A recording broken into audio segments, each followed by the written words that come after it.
ಕೇಂದ್ರ ಹಾಗೂ ರಾಜ್ಯ ಸರ್ಕಾರಗಳು ಜಾರಿಗೆ ತಂದಿರುವ ಅಗತ್ಯ ವಸ್ತುಗಳ ಬೆಲೆ ಏರಿಕೆ ಹಾಗೂ ರೈತ ವಿರೋಧಿ ಕಾನೂನುಗಳನ್ನು ರದ್ದುಗೊಳಿಸುವಂತೆ ಒತ್ತಾಯಿಸಿ ಬೇಲೂರಿನ ತಾಲೂಕು ಅರೇಹಳ್ಳಿಯಲ್ಲಿ ಪ್ರಗತಿಪರ ಸಂಘಟನೆಗಳ ಒಕ್ಕೂಟದಿಂದ ಬೃಹತ್ ಪ್ರತಿಭಟನೆ ನಡೆಸಿದರು.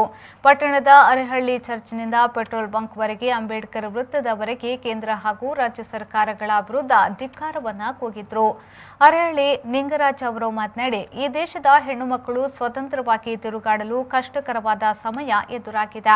ಹಾಡು ಹಗಲೇ ಹೆಣ್ಣು ಮಕ್ಕಳನ್ನ ಬೆತ್ತಲೆಗೊಳಿಸಿ ಕೊಲೆ ಮಾಡುವುದು ಹಾಗೂ ಬಿಜೆಪಿ ಮುಖಂಡರ ಮಕ್ಕಳು ವಾಹನಗಳನ್ನು ಹರಿಸಿ ರೈತರನ್ನ ಕೊಲ್ಲುವುದು ಇವೆಲ್ಲವೂ ಖಂಡನೀಯ ಎಂದು ಹೇಳಿದ್ರು.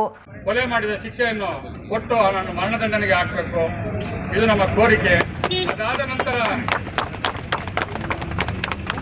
3 ದಿನದ ಕೂಲಿ ಕೆಲಸದ ಹಣವನ್ನು ಈ ಗ್ಯಾಸ್ಗೆ ಕೊಡಬೇಕಾಗ್ತದೆ, ಅಡಿಗೆ ಎಣ್ಣೆಗೆ 105 ರೂಪಾಯಿ ಕೊಡಬೇಕಾಗ್ತದೆ. ಈ ಎಲ್ಲ ಒಂದು ಬೆಲೆ ಏರಿಕೆ ವಿರುದ್ಧ ನಾವು ಇದೇ ರೀತಿ ಸುಮ್ಮನೆ ಕೂತೆ ನಮ್ಮನ್ನ ಈ ಅಂಧ ಭಕ್ತರುಗಳು ದೇಶವನ್ನು ಬಿಟ್ಟು ಓಡೋದಕ್ಕೆ ಏನು ಹಿಂಜರಿಯೋದಿಲ್ಲ ಅಂತೇಳಿ ಈ ಸಭೆಯಲ್ಲಿ ಹೇಳಿ. ಈ ಸಂದರ್ಭದಲ್ಲಿ ಕಾಂಗ್ರೆಸ್ ಮುಖಂಡರಾದ ಕೃಷ್ಣೇಗೌಡ, ತುಳಸಿದಾಸ್, ಮುಜೀಬ್ ರೆಹಮಾನ್, ಸೋಮಯ್ಯ, ಅಣ್ಣಪ್ಪ, ಶಶಿಕುಮಾರ್, ಸಿರಾಜ್ ಅಹಮದ್ ಮೊದಲಾದವರು ಪ್ರತಿಭಟನೆಯಲ್ಲಿ ಪಾಲ್ಗೊಂಡಿದ್ದರು. ರತನ್, ವಿ4 ನ್ಯೂಸ್, ಹಾಸನ.